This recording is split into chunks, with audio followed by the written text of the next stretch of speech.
Hello everyone. By now we have done the properties of addition, subtraction, multiplication and division. We are doing the chapter rational number. So after completing part 1, part 2 starts with representation of rational number on number line. कि जो rational number हम chapter पढ़ रहे हैं वो हमें number line पे represent करना है. So let us draw the number line first. 0, 1, 2, 3 and it goes up to infinity. Similarly on negative side, -1, -2, -3 it goes up to infinity. So our number line includes all the numbers. Whole number because it includes 0, all positive numbers that are natural numbers, and negative number and positive number all. These are integers. So all kind of numbers are included in the number line. So you must have studied in the junior classes that we can represent any number on the number line. Suppose, or we can draw on the same. Suppose I want to represent a point 5 or I want to represent -2.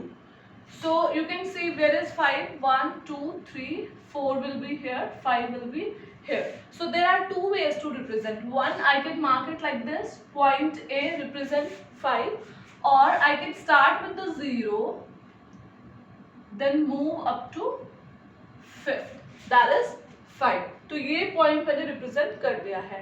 Then come to -1, -2.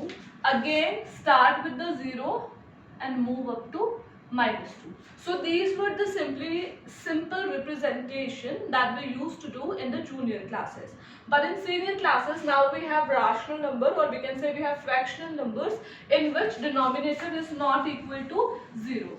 So first of all we should understand how can we divide a fraction equally. Suppose I have a toffee.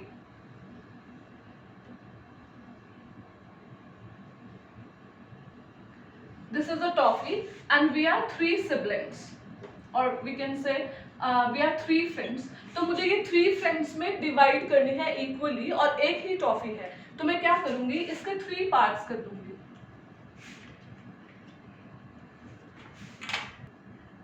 One part is this, another part is this, and third part is this, right? तो अब अगर मुझे किसी को बताना हो कि ये जो इतना पार्ट जो 3 में से मुझे मिला, तो ये इतना पार्ट क्या बोलेंगे, इसको क्या फ्रैक्शन होगी. तो सबसे पहले हमें काउंट करना है कि टोटल नंबर ऑफ पार्ट्स हैं कितने. 3 पार्ट्स है टोटल, तो वो डिनोमिनेटर बन जाएगा. तो डिनोमिनेटर में हमेशा होता है टोटल नंबर ऑफ पार्ट्स. फिर न्यूमरेटर होता है जितना किसी को दिया गया. सपोज मुझे टॉफी का इतना हिस्सा ही मिला, तो वो क्या हो जाएगा 1/3. इट मीन्स जो 3 सिबलिंग्स हैं हर एक को 1/3, 1/3 और 1/3 मिला, राइट. अगर ऐसे होता कि सपोज वी आर 2 सिबलिंग्स, कि अगर हम 2 सिबलिंग्स हैं तो एक को इतनी टॉफी मिली और एक को ज्यादा मिल गई इतनी, तो फिर मैं कैसे डिवाइड करूंगी. डिनोमिनेटर में तो 3 है ही दोनों के. अब मुझे बताना है कि इसको कितने मिले. ये एक ही पार्ट है तो मैंने लिख दिया 1/3. अब जिसको ज्यादा मिली है तो देखो उसको कितने पार्ट मिली. ये वाला पार्ट में मिला है और ये वाला पार्ट में मिला है. तो 3 में से, टोटल 3 में से उसको 2 हिस्से मिले हैं. टोटल 3 हिस्सों में से उसको 2 हिस्से मिले हैं. तो टोटल 3 हिस्से हैं और उसको 2 हिस्से मिले. So this is how fractions are made. इस तरीके से फ्रैक्शन बनाई जाती है. So now we will represent rational number on the number line. Let us take one more example. If I write 3/5, if I say कि मुझे किसी भी चीज का 3/5 चाहिए, कि एक चॉकलेट है तो उसका 3/5 पार्ट मुझे चाहिए, तो मैं कैसे करूंगी इसको 3/5 डिवीजन. दोबारा से हम उसके 5 पार्ट कर लेंगे. तो जो नीचे डिनोमिनेटर में गिवन होता है that is total number of parts. जो डिनोमिनेटर में गिवन होता है that is total number of parts. और जो ऊपर होता है जिसको हम न्यूमरेटर बोलते हैं, तो न्यूमरेटर क्या होता है ऑब्टेन्ड पार्ट, कि जितना हिस्सा जिसको मिला है. तो जो भी जो भी इस चॉकलेट के मैं पार्ट करूंगी, देखो टोटल पार्ट्स यहाँ पे 5 है, तो मैंने इसके 5 पार्ट कर दिए, 1 2 3 4 5। अब मुझे कितना चाहिए, 3/5, मतलब टोटल 5 पार्ट्स हैं, लेकिन मुझे इसमें से कितना मिलेंगे, 3 पार्ट। तो ये वाला पार्ट मिलेगा, ये वाला, तो इसका मतलब इतनी चॉकलेट मेरी है, दिस वन। तो समझ में आया, दिस पार्ट इज 3/5, और इस पार्ट को हम क्या लिखेंगे, टोटल कितना है 5, वो डिनोमिनेटर बन जाएगा, और जिसको ये हिस्सा मिलेगा, कितने हिस्से मिले, 1 2, तो ये न्यूमरेटर में आ जाएगा। तो ये वाला पार्ट है 2/5 और ये वाला पार्ट है 3/5। तो अब आपको समझ आ गया होगा कि राशनल नंबर के जो फ्रैक्शंस हैं उनका मीनिंग क्या होता है। अब हम इसको डिनोट करने जा रहे हैं।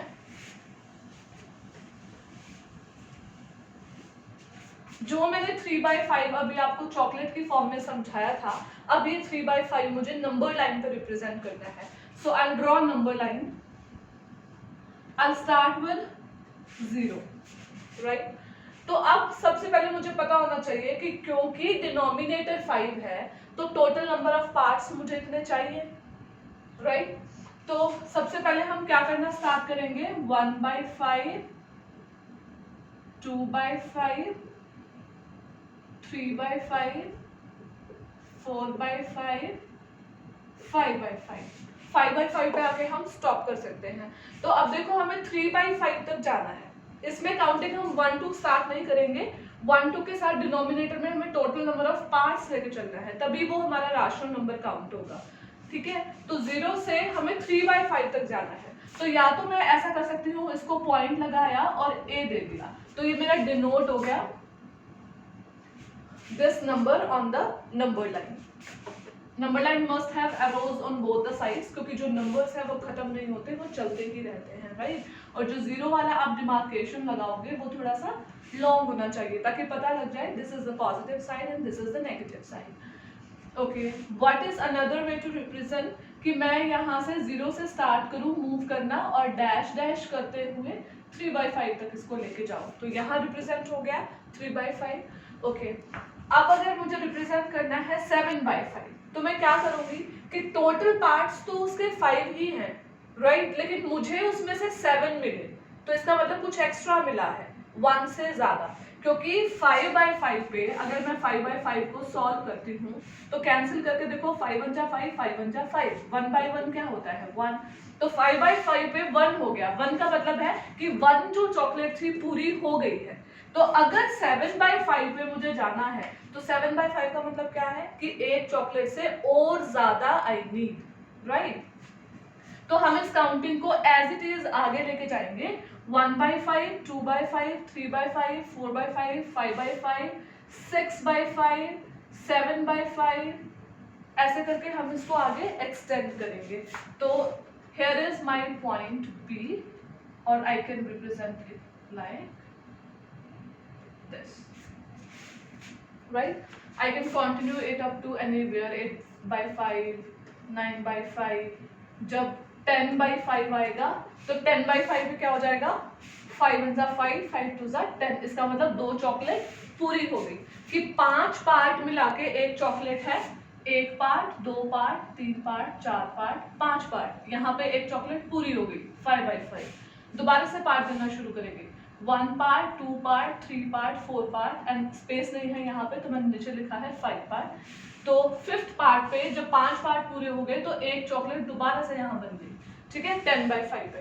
सो व्हेन इट इज 3/5 तो इजीली डोनेट हो रहा है, तो 7/5 जो है उससे ज्यादा है, तो हम उसको एक्सटेंड करते जाएंगे। This is how we can represent on number line. So this is for positive number. Now take an example for negative number.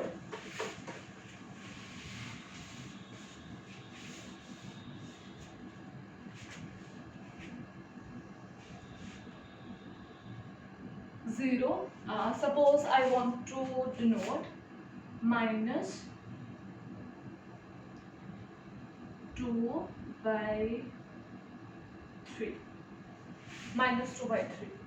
Or I can say minus 5/3। ये दोनों नंबर मुझे डिनोट करने हैं नंबर लाइन पे, -2/3 and -5/3।